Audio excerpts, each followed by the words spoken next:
Good morning, Algonquin. This is Mr. Messia and Mr. Gella with your morning news. But first, here's the Pledge of Allegiance.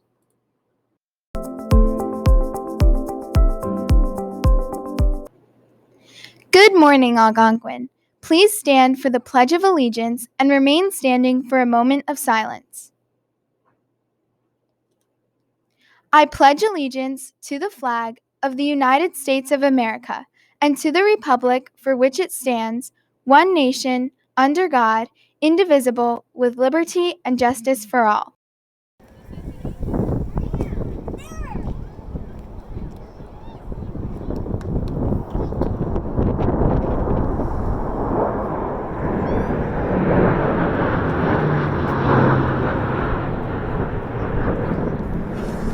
Well, we hope you enjoyed that flyover, which was shot right outside of the Samaritan Hospital in Troy. That was back on Tuesday. We encourage everybody to get out there and check out the Air National Guard salute to our essential workers, medical professionals, and first responders. And that was the view from the Messia car. And of course, you saw the video that we filmed just above that space. Well, today is Friday, of course, and we are continuing our special interview with Mr. Gella and going to find out a little bit more about what Mr. Gella has planned as he makes the big move to Post&Kill. So, Mr. Gella, getting ready to make the big switch, and on Monday, you're going to be kicking things off at Post&Kill. What's in the works? What are you going to be doing these first couple of days over there? Well, a little unpacking, I think. I think that's where it all starts is unpacking some boxes. But, you know, to be honest, when I did my admin program for college, you know, one of the things they had us do was work on an entry plan. The challenge is that entry plan did not have to do with the current situation that we're all living in right now of the global pandemic and schools closed. So we had a quote earlier this week about, you know, when plan A doesn't work, there's 25 other letters. So I imagine I'll be doing a lot of that, using a lot of those other letters. But the idea is really just to kind of get to know people and see how I can help out and where the needs are. And, you know, really just try to get to know the teachers and the staff at Post&Kill, and then find creative ways to get to know the students, which will be challenging, but I think I'm up for the challenge and will do what I can to do that in a virtual way. Well, we know you're up for the challenge, Mr. Gella, and we just want to say thank you one more time for everything you've done for Algonquin here these past several years. We're on to CJ's Friday Funny. His question is, what did you learn in school today? The answer, not enough. I have to go back tomorrow. Well, hey, CJ and everybody else out there, why don't you take tomorrow off? How about that? We'll get back at it on Monday. Our last What's AMS Thinks survey results came in about what people's favorite sport to play was. And you can see by the map, there's a lot of colors, which means there's a lot of different ideas on what your favorite sport is. The best part about it is we have a lot of active people. Soccer came in number one, followed pretty closely by softball and baseball, and then basketball. So a lot of sports fans. Ms. Ekstrom wants to give us an update on the book club that met this year with Ms. Keenan, and it's called The Year of My Miraculous Reappearance. Let's listen in.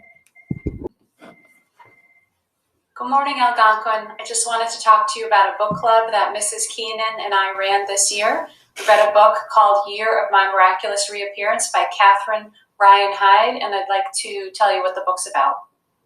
This book is about a girl named Cindy. She's 15 years old and she has some significant challenges in her life. Her mom drinks too much and isn't able to function on a daily basis. Cindy takes care of Bill, her younger brother who has Down syndrome. When Cindy's grandparents come in and take Bill out of the home to care for him, Cindy is very, very upset and she doesn't really know what to do. So she decides to drink like her mom and things go from bad to worse. We know that drinking is not a good coping mechanism. And there are a lot of other things we can do that are much healthier to deal with our stress other than drink. And we're going to hear from Anna to talk more about alcoholism.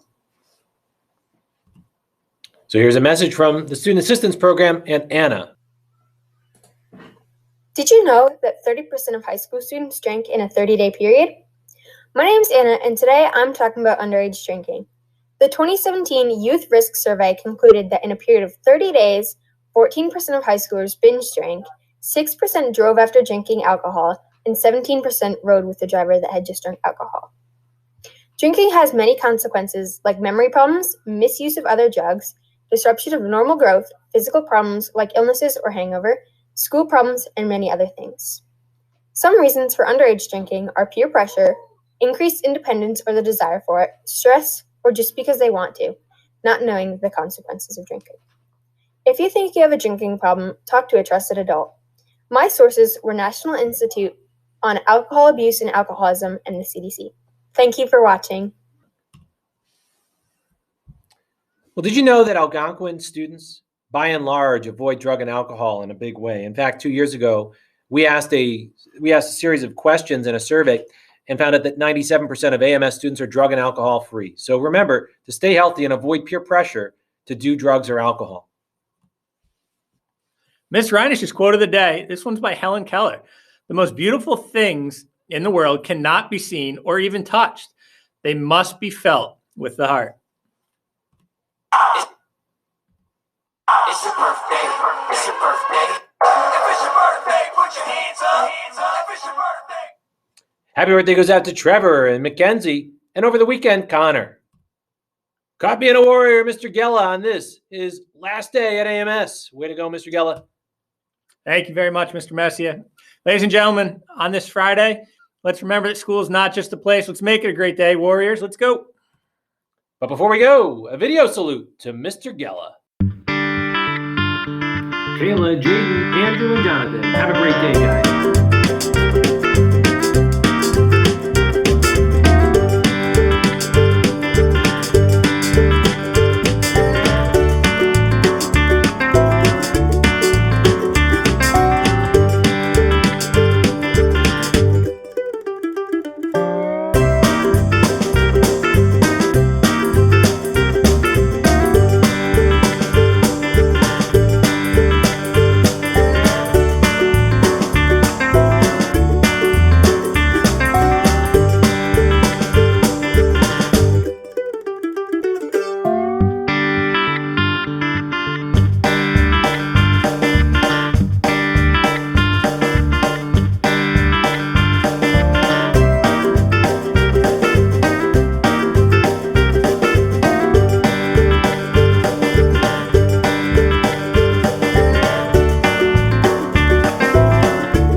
And that concludes this morning's announcements. Remember, start to finish, every day, we embody the warrior way.